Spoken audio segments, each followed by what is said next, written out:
सलातु वस्सलामु अला कासिमिल उलूम वल हिकम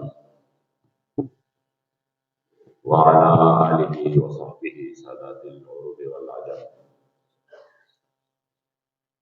अम्मा बाद फ़अऊज़ु बिल्लाहि मिनश शैतानिर रजीम। बिस्मिल्लाहिर रहमानिर रहीम। क़ाल अल्लाहु तबारक व तआला फ़ी कलामिल मजीद व फ़ुरक़ानिल हमीद। शहरु रमज़ानल्लज़ी उन्ज़िला फ़ीहिल क़ुरआन। सदक़ल्लाहु मौलानल अज़ीम व सदक़ रसूलुहुन नबियुल करीमुल अमीन। व क़ाल रसूलुल्लाह सल्लल्लाहु अलैहि व आलिहि वसल्लम लिस्साइमि फ़रहतान, फ़रहतुन इंदा फ़ित्रिही व फ़रहतुन इंदा लिक़ाइ रब्बिह। सदक़ रसूलुल्लाह सल्लल्लाहु अलैहि व आलिहि वसल्लम। हजार हजार आलम दरस्ता के हराम महबूबा, लुगे लुगे कड़म शनसिब में ईमान महबूबा।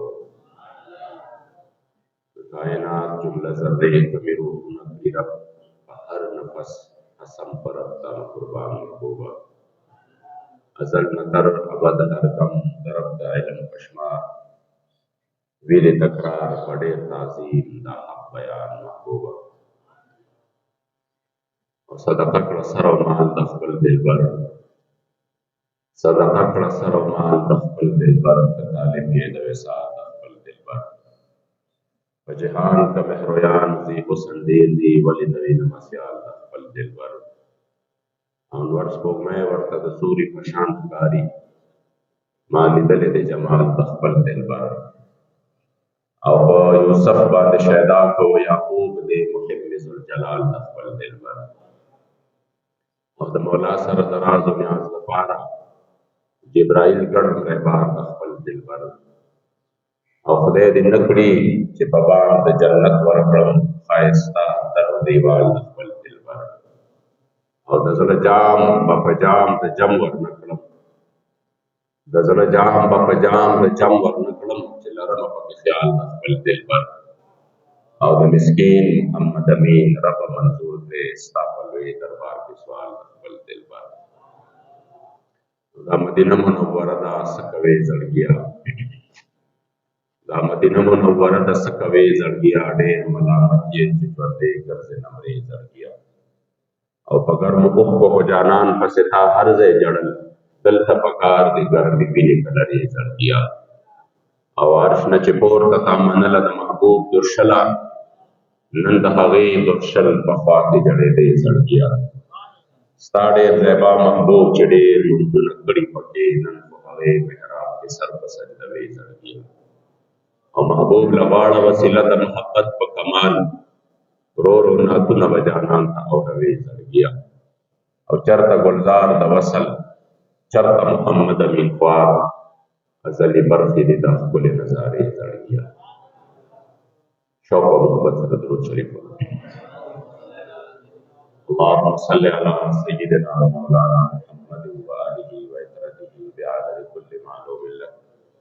अल्लाहुम्मा सल्लि अला मुहम्मदिन तिब्बिल क़ुलूबि व दवाइहा व आफ़ियतिल अबदानि व शिफ़ाइहा व नूरिल अब्सारि व ज़ियाइहा व क़ूतिल अरवाहि व ग़िज़ाइहा व अला आलिहि व सहबिहि व सल्लम सलातन व सलामन अलैका या सय्यिदी या रसूलल्लाह व अला आलिका व अस्हाबिका या सय्यिदी या ख़ातमन नबिय्यीन। अस्सलातु वस्सलामु अलैका या सय्यिदी या शफ़ीअल मुज़निबीन व अला आलिका व अस्हाबिका या सय्यिदी या रहमतल लिल आलमीन। देर क़दरदान व मशरान व बशरान रब्बिल आज़ाल और रब्बे बेनियाज़ लाख लाख शुक्र नदी मुंगा तासो ये दोनों जहान द सरदार आक़ाए नामदार ख़ुल उम्मत गमख़ार ख़ुल करीम आका सल्लल्लाहु अलैहि व आलिहि वसल्लम व उम्मत के मोमिनान मुसलमानान पैदा करी वजम है अल्हम्दुलिल्लाह। और ये वज़ले राबांदे बिया डेरा मुबारका इज़्ज़तुन व बरकतुन कुल मियाश रमज़ान मुबारक रावस्ता। पदे मियाश के अल्लाह करीम जल्ल जलालुहु ज़मुंगा पारा द मग़फ़िरत असबाब बराबर है। अख़बल द महबूब व उम्मत पाले खुसूसी करम कई, खुसूसी मेहरबानी पे कई। او د شپې په دغه اخري حصہ کې الله کریم جل جلاله خپلو بندګانو ته خطاب کوي. شته څوک داسې چې زما نه بخښنه غواړي چې بخښنه ورته نصیب کړم. شته څوک داسې چې زما رحمت طلب کوي چې خپل رحمت کې راوړم. او شته څوک داسې چې زما د قهر او غضب نه پناه غواړي چې پناه ورته ورکړم. زما جنت غواړي چې جنت ورله ورکړم. جهنم نه پناه غواړي چې پناه ورله ورکړم. دا ډېر کرم دی الله کریم جل جلاله په موږ باندې یو داسې ښکلې مبارکه میاشت زمونږ په ژوند کې یو ځلې بیا راوسته. الله کریم جل جلاله دې د دې جمله برکتونه رحمتونه مونږ او تاسو ته نصیب وګرځوي. قدردانو الله کریم په خپل بندګانو باندې ډېر مهربانه دی او یو مشفقو میندو نه زیاته مینه د خپلو بندګانو سره کوي. بار بار د هغې دپاره داسې مواقع برابروي چې په هغې کې د انسان که لږه الله ته رجوع وکړي هغه ساعتونه دومره مبارک وي چې د هغې هغه برکت دومره وي چې الله کریم جل جلاله د دغه انسان پرې نفار کوي. بعضې ساعتونه داسې دي چې هغه موږ ته په کال کې یو ځل راځي. بعضې داسې دي چې هغه موږ ته په هفته کې یو ورځ راځي، لکه د جمعې مبارکه ورځ شوه. او بعضې داسې دي چې هغه میاشت کې یو ځل راځي. عزتمندو رمضان المبارک چې دا په کال کې یو ځل الله موږ له دا مقرر کوي. او دا ډېرې مبارکې ورځې شپې دي چې په کومو مبارکو ورځو شپو سره خصوصیت سره د قرآن عظیم الشان نسبت دی. او الله کریم جل جلاله فرمایي شهر رمضان الذي انزل فيه القرآن، چې کوم الله کریم جل جلاله د لوح محفوظ نه بیت المعمور ته قرآن نازل کړی دی نو هغه په دغه مبارکه میاشت کې په شپه د قدر باندې نازل کړی دی. لہذا د دې میاشتې د قرآن عظیم الشان سره یو خصوصي نسبت دی او د دغې په وجه باندې څنګه الله قرآن له عزت ورکړی دی، څنګه الله کریم جل جلاله قرآن له شان او مرتبه ورکړې ده، نو دغرنګې دې میاشت له هم ډېر لوی عزت په نورو میاشتو باندې ورکړې ده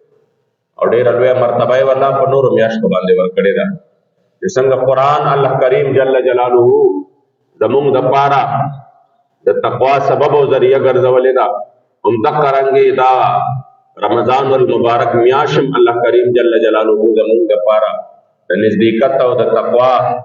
سبب او ذریعہ ګرځولې ده. الله کریم جل جلاله فرمایي کتب علیکم الصیام کما کتب علی الذین من قبلکم، ورپسې الله فرمایي لعلکم تتقون، د دې دپاره چې تاسو تقوا اختیار کړئ. چې څنګه قرآن عظیم الشان تلاوت د قرب الهی سبب او ذریعہ ده چې انسان ته په الله کریم جل جلاله خپل قرب او نزدېکت ورکوي، همدغرنګې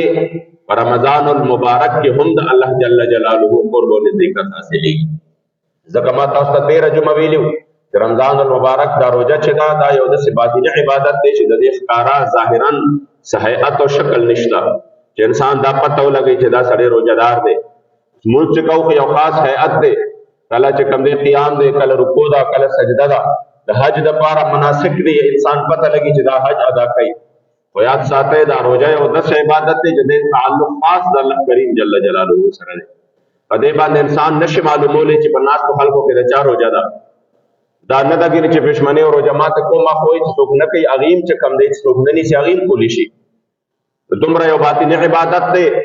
چې کله خالصتا یو باطني عبادت دی چې د انسان معامله صرف او صرف د الله کریم جل جلاله سره ده او د دې وجې نه لږه تنده تېروي چې د الله حکم دی. ورنه ماته ځان له مکشته چې زه خوراک وکړم، ځان له مکشته چې زه څښاک وکړم، د هغې باوجود چې نه کوي نو د الله حکمونو ته غاړه ږدي. د الله کریم جل جلاله هغه وحدانیت مني او د هغې رب چې کوم دی هغه کامل قدرت مني چې بل څوک مې ګوري او که نه ګوري خو رب خو راته ګوري. نو په دې وجه باندې قدردانو په دې باندې یو داسې عبادت دی چې کله تعلق خاص د الله سره دی نو په دې باندې د انسان د الله کریم جل جلاله طرف ته قرب حاصلېږي، نزدېکت حاصلېږي. چې څنګه قرآن عظیم الشان شفیع دی او ورځ د محشر باندې د خپلو تلاوت کوونکو محبت لرونکو دپاره همدغرنګې محبوب علیه الصلاة والسلام فرمایي چې دا روژه به هم په ورځ د محشر باندې د هغه چا په حق کې چې چا روژه نیولې وي د هغې په حق کې به شفیع او شفاعت وکړي او دا به وایي چې الله ما دې د خوراک نه منع کړي، مسکاک نه منع کړي د ستا د رضا دپاره، نو خدای پاکه ته د دې په حق کې زما شفاعت قبول کا. محبوب علیہ السلام فرمایي چې الله کریم جل جلاله به د دې روزې شفاعت د انسان په حق کې قبول کړي. عزتمند په دې وجه باندې د میاشت د الله پاک ډېر لوی عزت ورکړی دی، او دا بیا زموږ خوش قسمتي ده چې داسې مبارک ساعتونه، داسې ښکلي ساعتونه او داسې د سعادت ساعتونه الله پاک موږ ته یو ځلې بیا نصیب کړي، یو ځلې بیا راله مهلت راکړي چې بندګانو راشئ زما رحمت طرف ته راشئ، چې ډېر وصیت دی زما د مغفرت چې کوم دی څه دی دا دریاب ډېر وسیع دی، راشئ او زه تاسو ته بخښنه نصیب کړم زما نه وغواړئ. عزتمندو هغه ډېر بدقسمته انساني چې هغه ته الله کریم جل جلاله بار بار داسې موقعې ورکوي او هغه د الله کریم جل جلاله رحمت طلب دپاره چې کوم دی لټون دپاره کوشش وکړي چې ډېر ویړیا دی. الله کریم جل جلاله دی په دې مبارکه میاشت کې زموږ او ستاسو دا میاشت د مغفرت سبب او ذریعه وګرځوي. قدردانو ما خو په تېر جمعه باندې د رمضان المبارک په فضیلت، په روژو په فضیلت باندې او بیا د دې په بعضې خدمتونو باندې څو خبرې کړې وې. نن د دې مبارکې ورځې یو خاص نسبت دی او په هغې باندې امت مسلمه چې کوم حالاتو کې ګیر دی او کوم حالات په دې وخت کې دي، نو په دغې موضوع سره بس څو خبرې به وکړم. وخت هم ډېر زیات مختصر دی. په 30 مارچ باندې د نن نه 30 کاله وړاندې د دې امت مسلمه یو مظلومه لور وه، زمونږ او ستاسو یو مظلومه خور وه چې د هغې نوم دی عافیه صدیقي. هغه چې کوم دی د وخت یو ظالم جابر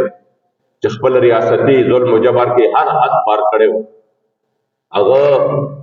د خپل ذاتي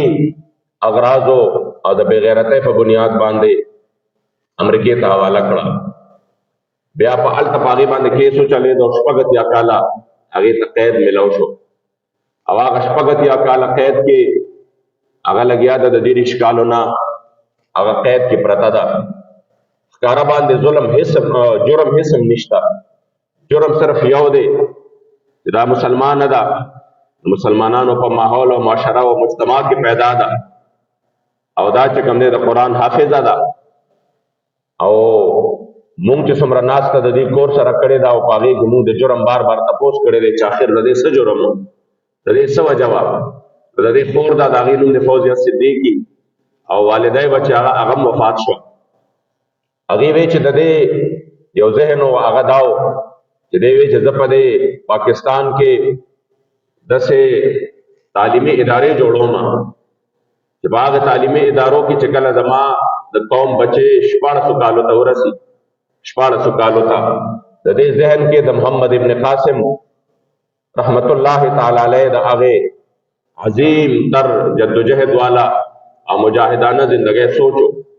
وی چې زه د خپل قوم دا بچی چې دی په 1400 کالو کې د قرآن حافظ هم شي او په دې 1400 کالو کې زه د تربیت داسې وکړم چې د محمد ابن قاسم د فکر امین هم شي. باقي جرم یوم نه و، باقي جرم یوم نه و، خو د یهودو نصاراو د هغې د رضا دپاره او د هغې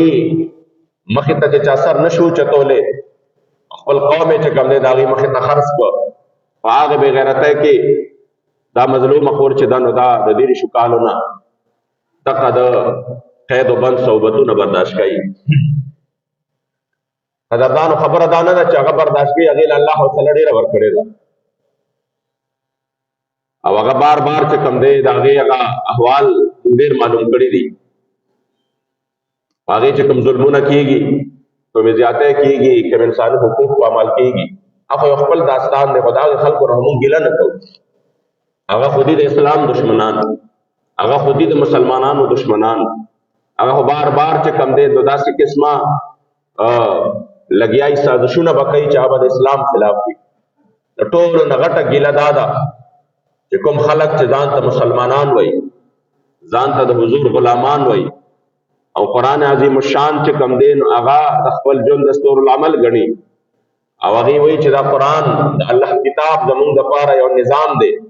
او موږ مسلمانان یو او اسلام چې کوم دی زمونږ ته الله کریم یو ښکلی جامع او مکمل او کامل دین را کړی دی. ګیله د هغې خلکو نه ده چې د هغې باوجود د یهودو په دوستۍ کې تر دې حده پورې تللي دي چې هر حد یې کراس کړی دی. د الله قرآن هغې ته بار بار د دې دوستۍ حدود او قیود ښودلي دي. شریعت مطهره هغې ته د دې دوستۍ حدود او قیود ښودلي دي. اسلافو او مشرانو د یهودو نصاراو سره د دوستۍ حدود او قیود ښودلي دي چې دې سره به دوستي تر کوم حده پورې کوئ، دې سره به خبرې تر کوم حده کوئ، د دې سره به چې کوم دی معاش تر کوم حده پورې به تاسو د دې سره په دې ژوند کې اوسېږئ. په دا عزتمندو دا هر څه شریعت مطهره بالکل واضحه کړي دي. د دې سره څنګه خبرې شوي دي د حضور مبارک نه واخله د خلفای راشدینو زمونږ د اسلافو پورې هغه ټول تاریخ هم مخې ته پروت دی. هر یو څیز واضح دی. د هغې باوجود قدردانو امت مسلمه بې حسي دومره ډېره ده چې تر اوسه پورې د دې مظلومې دپاره چا اوسه پورې اواز قدرې نه دی پورته کړی. یو خو زما ستا اواز چې زمونږ همدا وس طاقت دی چې کله به جمعه کې وغږېږو، کله به یو ځای کې، کله بل ځای کې، کله به تقریر کې ووایو. یو هغه دی چې د دې صاحبان د اقتدار دي چې هغې سره الله پاک ولې یو طاقت ورکړی دی او د هغې په معمولي منډه ترړه باندې دا کار کېدی شي.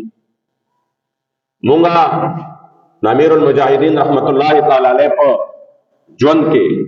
هغې مبارک الوصال نو شوې مونږ کراچۍ ته تللي وو. نو باباجي مبارک ما ته ووایي چې یاره د هغې دغه سره رابطه وکړه خاندان والا سره او ورځو هلته کې د تعزیت دپاره د هغې د هغې غم شریکولو دپاره مونږ ورلو، د دې کور ته ورلو. په هغه کور کې مخامخ داسې یو دیوال و، په هغې دیوال باندې دا مختلفو صدورو د وزراو چې کوم دلته راغلي وو د سفیرانو د دې تصویرانو ټول داسې. نو هغه مور یې وایي دا دیوال ته وګورئ، وایي دا تقریبا هر یو دلته راځي او محض فوټو سیشن کوي، موږ سره کینی او څو د همدردۍ اوښکې را سره توی کړي او دوه خبرې راته ښکلې وکړي او د هغې نه پس بیا د دې ځای نه لاړ شي. نو بیا موږ نه دي کتلی چې هغې بیا د دې مسلې دپاره څه عملي اقدامات هم کړي. موږ بیا د یو یو کور ته ځو او هغې ته وایو چې یاره زمونږ څه چلو شو تاسو. و یو ټیم داسې راغی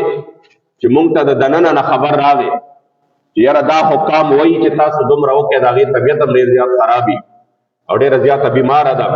نو تاسو داسې وکړئ چې د سفارتي ذریعه باندې موږ ته صرف یو خط راولېږئ،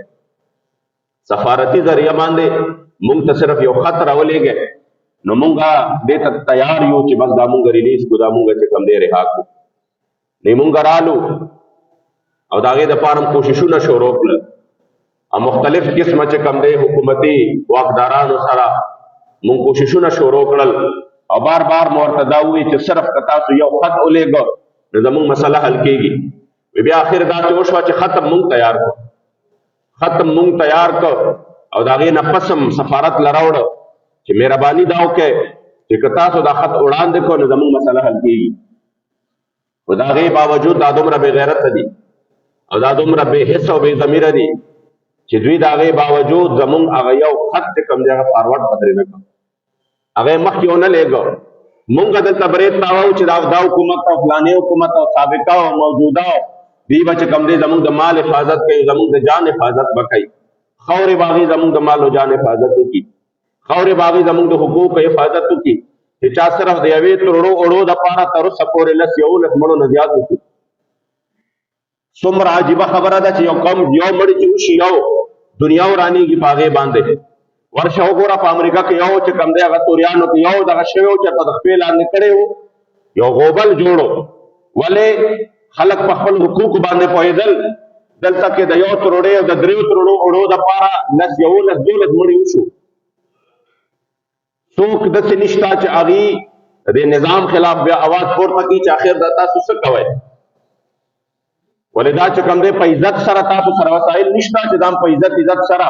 خلکو له خپل کور ته رسولې وي. تاسو سره دا وسایل نشته چې د پولیو خطرې چې کوم دی د ټوپک په زور باندې د خلکو کور ته ورځئ او هغې چې کوم دی ماشومان په زوره باندې راوباسئ او د ټوپک په زور باندې او د ریاستي طاقت په زور باندې او د تاڼې او د سچو په زور باندې تاسو هغه ماشوم له خولې کولاوئ او د پولیو قطرې ورکوئ. نو چې دومره د دغې دپاره کوشش کوئ نو همدغه رنګې دا 3 ترړې اړې ول د غریب کور ته نشي تللی چې دا توړې والا چې کوم دی کور ته وردن نه کړو، عزت یې ورله ورکړي چې دا والا صرف اور صرف عزتمندو د خپل غریب عوامو پورې ټوکې دي او زمونږ بې حسي ده چې مونږ د دې بې حسو او بې ضمیر خلکو لمن رانیولې ده او مونږ په دې کې خپل دغه ګورو چې څوک د مغرب دلدار دي چې چا اسلامي نظام شاته غورځولی دی د چا د بې غیرته هغه یو محمد ابن قاسم او چې په سند کې یوې لور فریاد وکړ وی چرته محمد ابن قاسم دله خبر راغې د په ځان باندې خوب حرام کو د یوې خور په فریاد باندې د سند طرف ته چې کوم دی سفر شروع هغه یو چې کوم دی مسلمان فریاد کړو چې کله والا چې کوم دی یو سړی سپېړه ورکړه او ورته وویل چې ادعوه محمد ینصرکم اواز که خپل نبی محمد صلی الله علیه و آله وسلم ته چې تارا نخلاص کی سلطان صلاح الدین ایوبی باندې ځان باندې خوب حرام کړ چې تر څو پورې هغه بدل نه واغسته ترقی وخت پورې خوب نه دی کړی بستر باندې ملای نه ده لګولې عزتمندو زمون په موجودګۍ کې په تیر حکومت کې کشمیر راواغسته شو او ټول پټول باندې چې کوم د هندستان ته حواله شو خپل چې کوم د هغه خپل هغه حیثیت او هغه مولا ختم کو دا غي باوجود او بیا په کلونو باندې الته کې چې کوم دې سوچ چلے دا کرفیو چلے دا مجال شته چې څوک आवाज پورته کی الټا بریت تاوي چې زمونږ فلانی چې کوم دې امریکای ته داوي او دته داوي عزتمندو د بے حسا یو علم دی چې آغا مورې چې بډای خزوا وفات شو 2 کال وړاندې او داسې ناس وا مخامخ دروازه وا بابا جی مبارک تشریف فرماو بابا جی ته وی هغه وخت 14 کال شوی یا 18 کال شوی و 14 کال وشو چې زه په دې جانماز باندې ناس تایم او زه د مخامخ دروازې ته ګورم او زه هم چې څوک به داسې وي چې مالا به خبر راوړي چې ستا لور چې در هغې دپاره مونږ کوشش وکړو ستا لور را روانه څوک به داسې وي چې مالا به دا خبر راوړي چې او ستا د لور دپاره مونږ کوشش وکړو او را روانه ده 18 کاله وشو چې زه د دروازې ته ګورم او بیا چې هغې کومې قصې وکړې عزتمند هغه د اورېدو نه دي هغې وې زما د لور سره 2 بچي وو په دغه ورځ باندې او دا په خپل ګاډي کې روانه وه او دا خپل ډیوټي لتله یو ماشوم بچی چې و نو هغه اوس ځوان و هغه دغه وخت کې و د 24 کالو مخامخ ولاړو خو د هغه د خپې چې وې د هغه د خپې هغه چې روان و د خپې داسې وې وی زما دا بچی چې دی دا د 15 کالو په هغه وخت کې چې دی د مور سره و زما د دې لور په وړاندې زما په دې بچي باندې ټوپونه والي او دا د خپې چې دی دا په هغې کې کږې شوي دي او یو ورسره په غېږه کې ماشوم و په غېږه کې ورسره و هغې والا د غېږې نه راښکلی دی چې هغه د کال نیم و هغې والا د غېږې نه راښکلی دی او هغه د دې په وړاندې ځمکې باندې لاندې چې کوم دی څه کړی وي موږ ته اوسه پورې پته نشته چې زموږ هغه نوسې ژوندی دی او که وفات شوی دی دا راته پته نشته او بیا د هغې د پس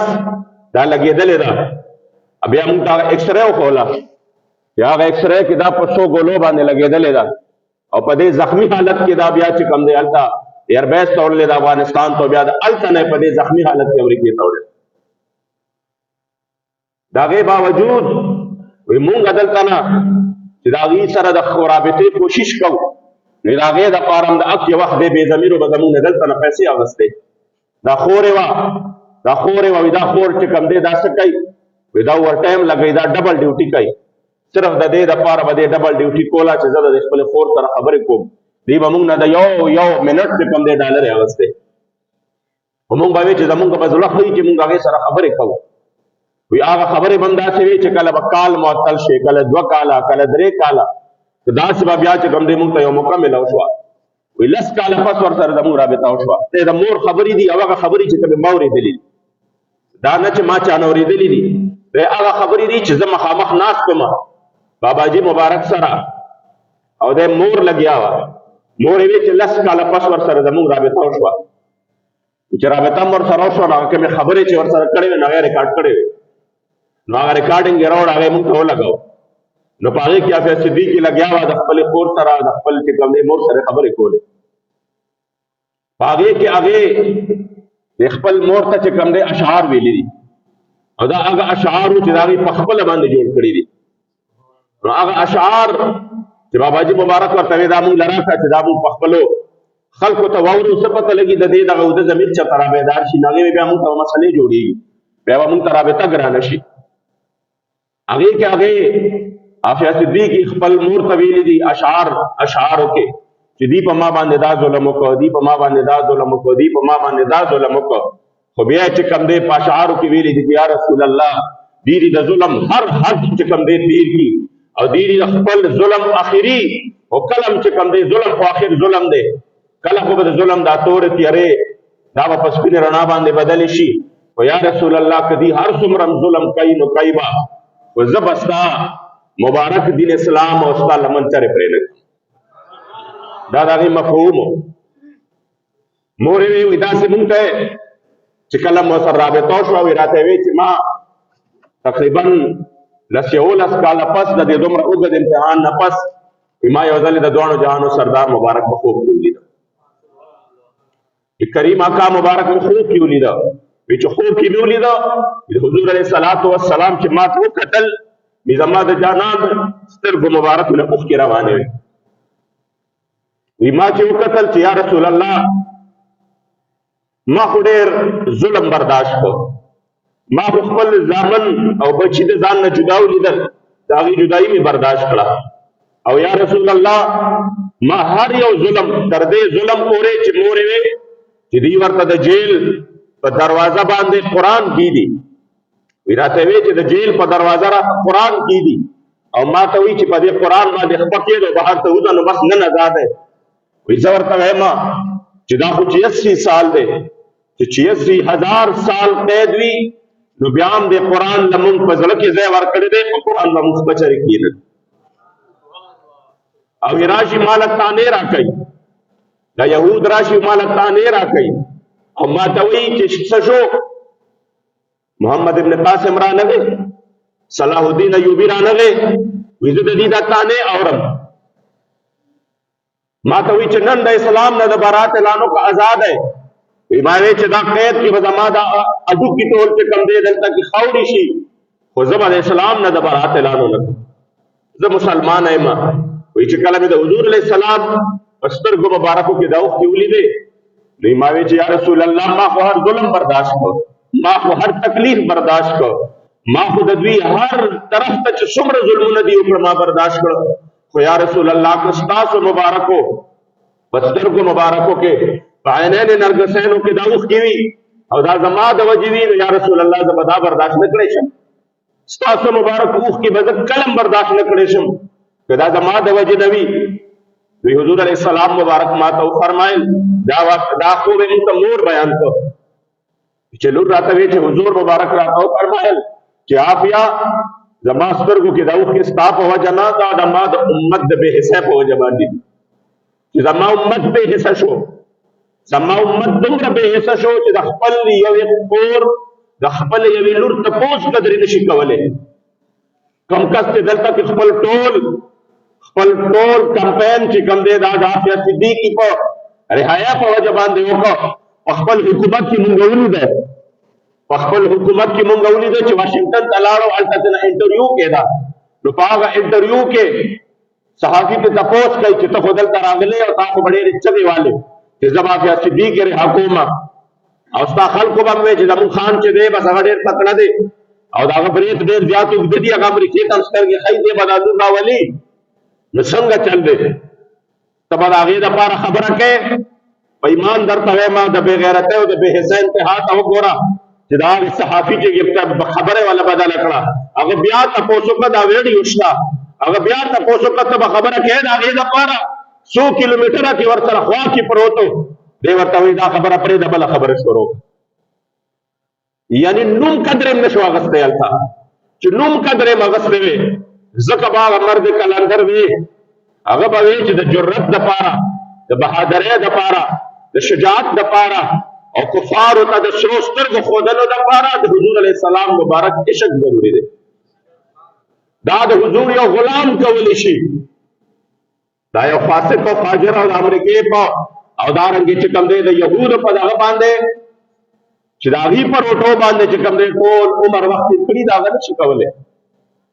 دا چې کولی شي د حضور یو غلام یې کولی شي. عزتمندو د خبرو مقصد دا دی امت چې کوم دی نو دا ډېر د بې حسۍ په هغه کوی کې پروت دی چې د دې نه واپس راوتل محال ښکاري. چې روځي نو څنګه به روځي؟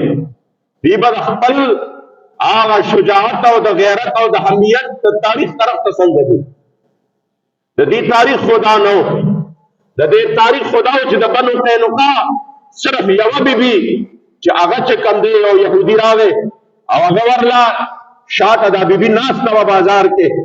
او هغه ورله چې کوم دی څه چل وکړه پړوني والا شاته څه پورې وتړه او چې کله دا بیبي پاڅېده نو د هغې هغه پړوني د سر نه لرې شو. یهودي قهقهه ولګوله ویې خاندل. په دغه وخت کې مسلمان راغی یهودي قتل کړ. هغه یهودیان را جمع شو مسلمان یې شهید کړ. معامله د دواړو جهانو سردار مبارک لراله حضور علیه السلام مبارک خبر راولېږه چې ټولې قبیلې ته وایي چې اوس نو ګډې واخلئ چې نن ورځ هم پاتې شوې زما دویمه فیصله بیا ډېره سخته ده. دا و د مسلمان عزت، دا و د مسلمان د عزت چې کوم دی قیمت. نن عزتمندو هر طرف ته مسلمان څپېړې خوري، په هر ځای کې خوري. څوک د خبرې کولو والا او د دې دپاره چې کوم دی شته دی نه چې هغه خبره وکړي. دا وړې خبرې نه دي چې د وړو دپاره مسلمان چې کوم دی وفات شو او بس خلک ټول غلي دا یو د معمول واقعه ده، خبره ختمه شو. دا ډېرې غټې غټې خبرې دي خو موږ ته ښکاري اوس غټې نه، ځکه د بې حسۍ په هغې کویه کې ور پرېوتي یو چې د هغې نه واپس چې کوم دی راوتل چې دا محال دي. ځکه قدردانو یو مرد کلندر راغی امیر المجاهدین، الله دې په قبر باندې کروڑه رحمتونه نازل کړي او دا امت دې واپس د هغه خپل غیرت او حمیت طرف ته بوته. دا چې اسلام ته شا کړې وه او د اسلام نظام ته چې کوم دی د امت شا کړې وه او د فقیرانو د عاشقانو چې کوم درد ځان سره له حد نه وړی و او فرمایل به چې د محمد رسول الله په دین جړا کومه، زړه مې زخمي دی په دې غم چرته دوا کومه. د مدینې منورې رسول الله ظهیر دی ځکه په غم د اسلام او واویلا کومه. او راځي چې وجاړو اول په دې ډېر غم د اسلام او بیا په خدمت وتړو ملا دغه وینا کومه. او غم د اسلام د مسلمان غم د پردې یې نه کې اے مسلمان دا وینا په طرف تا کومه. او که څه غیرت لري خو توکه د دنیا په عزت د محمد امین جړا د غم رښتیا کومه. او بیا به فرمایل د دې اسلام نه مرور شوی مسلمان ولې فوران سر شو لیونی او سرګردان ولې دین ته دی ولې د دنیا په محبت شاکړه دین پاتې کېږي په دنیا باندې لتان ولې. او د اسلام د پارغاخ د پاک حضرت شو شهید او اے کمینه ته غړې دومره آسان ولې. او محمد امین بیا لاړ شه د مدینه جانان لا او کړې دې ناقص غلامانو کې گزاران ولې. عزتمندو موږ صرف دا سوچو چې دی په کوم ارمان او افسوس باندې تلیو همدا وکنه چې د دنیا د پاره دی ولې خپل ایمان پرې خو د یوې نالې د پاره د یوې نوکرې د پاره دی ولې اسلام نظام ته شاکړه د معمولی غند مراعات د پاره دی ولې د اسلام خپل یو پرقیدون کې نظام چې حضور فرمایي لیل او حق نهاره پرانا پیرانا اسم دا خوشبکه امتیار نشته شپه مرنا دا ادي ولې پرې خو ده تبه اسلام دومره ذلیل کړي وي بیا چې تبه چې کم دی په یوې توړې اړو پسې وستا ځانانه ټول اورس په قطارونو ګذرولې وي. اسلام بتاله د قیصر او کسرا خزانه د خو تر وړې وي ځکه چې د مسلمان معیشت په جهاد باندې روان دی چې دا جهاد ته شاکړه نو معیشت په کوم طرف پروچت شي. د مسلمانانو په تاریخ گواه دی په دې وجه باندې قدردانو هغه مرد کلندر د قوم له مزاج جوړ کا او دا قوم واپس کوشش وکړه چې دا د غیرت او د حمیت په لار باندې او د عظمت په لار باندې واپس د خپل تاریخ لراشي او خپل تاریخ واپس دوغراو کی. او قسم درته وایم چې دا اوسم مسلمان سره د عشق او وفا او د مسلمانۍ هغه طاقت دی چې د ټولې دنیا طاقتونه د دې بې سر و سامانه په حالت کې د دې قدمونو لراتې شي. دا هغه خبرې دي چې څوک بې یقینه کیفیت کې دي چې نه داسې دور دی او داسې دی اوس به مسلمان داسې کوي ول به ټکنالوژي کې داسې کوي بیا به داسې کوي. تاسو وښودله چې الله بې سر و سامانه حالت کې مسلمان دا ترقي ورکړې ده. نو په دې وجه باندې راځئ قدردانو چې موږ د خپل تاریخ طرف ته واپس راشو او د دې مسلمانانو چې دا په عزت آبرو باندې حملې کېږي دا مال و جان محفوظ نه دی. موږ بیا د خپل محبوب علیه السلام د دین لپاره کوشش وکړو چې د مسلمانانو هغه تیر شوی عزت واپس بحال شي. بابا جی چې موږ له کوم پلیټ فارم د تحریک لبیک یا رسول الله په صورت کې راکړو، قسم په ذات د خدای په دې وجه نه زه د ما سره د دې امارت دی د صوبې او یا زه د دې رکن شورا یم او یا زه د دې یو ادنا غلام یم، والله دا خو د قسمت خبرې چې زه په دې باندې شکر وباسم او دا د دې بابا جي مبارک هغه کامل تصرف دی او دا د مبارک هغه خصوصي نظر دی چې موږ په دې ټیم کې د دې تاریخ سره وابسته کړو. زه اوس هم حیران یم چې کله بابا جي مبارک چې کوم دی کله هغه میټینګ کېده په جامع نعمانیه کې او د خیبر پښتونخوا دپاره یا زما دویم ملاقات یا دریم ملاقات د بابا جي مبارک سره دا څرنګه و زیات ملاقات هم نه شوی او نه څه داسې هغه ته زما څه ډېر تاریخ معلوم و بابا جي مبارک ته چې یاره دغسې چلو نه زموږ د خپل نیکه مبارک په باره کې داسې څه ویلي خو دا زه وایم د هغې او د دې بابا جي مبارک هغه یو زور یو لینو یقینو که د بابا جي مبارک شاګردان ناست وو او هغه شاګردان چې بابا جي صاحب سره لس کالو پنځه کاله سبقونه ویلي هم د خیبر پښتونخوا چې په دې کې چې کوم دی د دې علاقو وو د ډېر اسماعیل خان وو داسې د نورو ځایونو وو او د هغې ټولو کې زه نه شاګرد وم نه چېرته ملاقات شوی او بابا جي مبارک چې کله د خیبر پښتونخوا د ذمه دارۍ خبره شوه نو ما ته یې داسې لرې ناست وم عملګرو ته یې ویې داسې لرې نه ګوته ونیوله وایي دلته ووایه چې ته به دا چې کوم دی کوې. زه په هغه وخت کې حیران شوم ما وې دا د دې بابا جي مبارک تصرف دی چې زه په زور باندې راښکلم دې تحریک ته چې دا زما مشن دی چې کوم مشن دپاره ما شپه ورځې چې کوم دی خپلې سبا کړي دي دا هغه مشن دی او الحمدلله مونږ ګورو دا چې ډېر په اخلاص باندې نو کله مونږ ولیدل چې دوی د دې لارې ناخوا دېخوا شو د ټولو نه اول پرېښودونکي به مونږ یو انشاءالله پوهېږه دې باندې الحمدلله والحق احق ان یتبع مونږ د حق تابعداري کړې ده ورنه زمونږ ذهن کې دا نشته که زمونږ ذهن کې دا خبرې وې عزتمندو یا د پنجابیو د پښتون او یا د نورې خبرې بیا به مونږ دومره سختو ته ځان نه نیوه خو الحمدلله چې مونږ دې ځای ته راغلي یو دې مشن ته نو دا راته ښکاري چې الحمدلله دا په حقه باندې دی او انشاءالله که دا قوم په دې کې مونږ سره په حقه باندې ودرېږي په لره باندې الله پاک به د دې قوم ته تقدیر بدل کړي انشاءالله په جمع باندې دعا کوي چې خدای پاکه دې وطن له خدای پاکه د هغې د غلامیو نه نجات ورکړي یا الله کریم چې د څه دپاره دی اسلافو آزاد کړی چې فرمایل به زمونږ وطن په حقیقت کې ګلستان شي کله آزاد به مونږ ته الله د خپل قرآن شي کله او کله به دا تورې تیارې د ضلالت ورکې شي د زخمي زړونو نه بهر دغه ارمان شي کله او د محمد امین ارمان دی چې شرید وانان به د محمد رسول الله په دین قربان شي کله خدای پاک مونږ ته په خپل ژوند کې همدغه وښودلی کې چې په دې وطن باندې د اسلام نور راوخېږي د اسلام جنډه پرې بلنده شي یا الله عافیه صدیقي سره د مظلومانو قیدیانو دا چې هر ځای کې دي خدای پاک ته رعایت نصیب کړي یا الله مسلمانانو کې اسلامي حمیت او غیرت را پیدا کړي بالخصوص د ملک لا او د وطن لا چې د اسلام په نوم باندې آزاد شوی دی خدای د اسلام په نوم باندې چې آزاد شوی دی یا الله په اسلامي غیرت باندې مامور او حکمرانان ورته ورکړي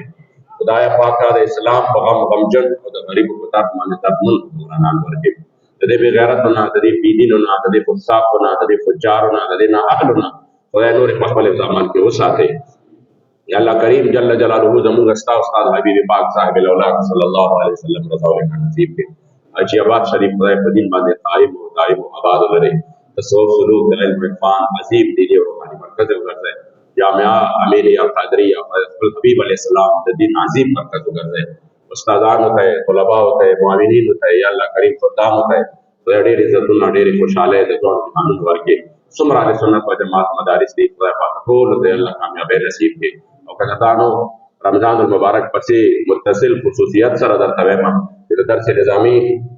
د نوي کال آغاز کېږي خپل بچي چې د مدارسو ته راولئ خپل بچو باندې علم وکړئ چې الله پاک دنیا او آخرت ښایسته کړي ارادې وکړئ د اوسه نه او الحمدلله ستاسو دپاره خوشقسمتۍ خبر هم دا ده چې موږ ورسره دلته کې بعضې خلک به داسې وي چې هغوی به وایي چې د سکول هغه دغه بیا دومره په ذهن کې چې سکول نه موږ به ماشومانو باندې سبق نه وایو الحمدلله د سکول تعلیم به هم وي همدارنګې عصري علوم به بالکل ځان لئ دیني علوم به بالکل ځان لئ د هغې څیز موږ هم قایل نه یو چې بیا د یو جوړ نه شي نه هغه جوړ شي نه دا جوړ شي نو زما انشاءالله تعالی ارادې ډېرې ښې دي الله پاک دې پکې کامیابۍ راکړي تاسو ټول دعا وکړئ چې الله کریم ورته جمله اسباب د خیر برابر کړي رب العزال تازه عظیم د علم عرفان دیني او روحاني مرکز وګرځئ کوم مشران او کشران چې دنیا نه رحلت کړی دی خدای ټولو ته الله کریم جل جلاله بخښنه نصیب کړي خدای ټولو ته بخښنه نصیب کړي خدای ټولو ته کامل او مکمل مغفرت نصیب وګرځئ یا الله بابا جی مبارک درجات بلند کړي بابا درجات بلند کړي خدای پاک د دې د هغې عشق او محبت او د اسلام سره د هغې وفا د هغې صدقه او خیرات خدای پاک موږ ته هم دغه جذبه نصیب وګرځوي. موږ په دې حلقه کې چې 24 ده د الیکشن د ضمني په هغې کې مو خان شکور ته ټکټ ورکړی دی د تحریک لبیک د کرایب په نشان باندې مکمل سپورټ وکوئ. سپورټ باندې پوهېږئ، مکمل سپورټ به دا وي چې کوم دوستان د بهر دي هغوی په پاک ورځ باندې راځي خدمت لپاره، او چې کوم دلته دي نو هغوی به ووټ ورکوي او خپل کورونو کې او خپل دوستانو ته خپل ملګرو ته انشاءالله الله به وخت راولي چې دا نظام به الله کریم جل جلاله بدل کړي د خیر. انشاءالله دعا به مرته کوئ. دعا د محمد ټولو نه لوی هتیار دی. خدای تعالی عظیم تر کامیابي ورکړي. تحریک چې په هر ځای کې وي خدای ته کامیابي ورکړي. او هغه خلک چې په تحریک باندې ظلمونه کړي دي الحمدلله د باباجي مبارک هغه دعای جلال فرمایل به اللهم احسهم عددا واقتلهم بددا ولا تبق منهم احدا. خدای پاک یو یو بیل بیل ذلیل کې یقین وکړئ بیل بیل ذلیل کېږي چې چا کړي دي د چا په ایما باندې شوي دي څوک پې خاموش او هر سړی د ورځې ورځې بیل بیل ذلیل کېږي. بیل بیل ذلت او رسوایي مونږ ګورو. خدای دې نور هم ذلیل کړه. د روژې په حالت کې دا ورځ چې وه دا ورځ دا نن چې کومه ورځ ده دا زموږ په لاهور کې وه 6 میاشتې 2 ورځې پس باباجي مبارک چې کوم دی هغه د قید و بند صحبتونه تېر کړو په نن ورځ باندې رها شو. او د دې په 15مه ورځ باندې د روژې په حالت کې د ورځې په 8:30 بجې په کچه خوب باندې دوی رالل زموږ په کارکنانو باندې او زموږ کارکنانو په وینو کې لت بد کړ. نو هغه رب خو رب دی، نن هغه یو یو چې کوم دی الله پاک ذلیل کوي. او دا صرف دا نه ده، دا خو یو آغاز دی، انجام چې دی ډېر بیانت دی. او باباجي مبارک به چې کومه دعا جلال قل اللهم سلط الظالمین علی الظالمین واخرجنا من بینهم سالمین غانمین ومقته ده. یو ظالم په بل ظالم مسلط دی، بل ظالم په بل مسلط دی. الله کریم جل جلاله دې د هغه شهداو بدلې واخلي او رب العزت دې قوم کې حمیت او غیرت پیدا کړي. آخر خاتمه په خدای زموږ په ایمان دی، د ایمان زوال مساتې صلی الله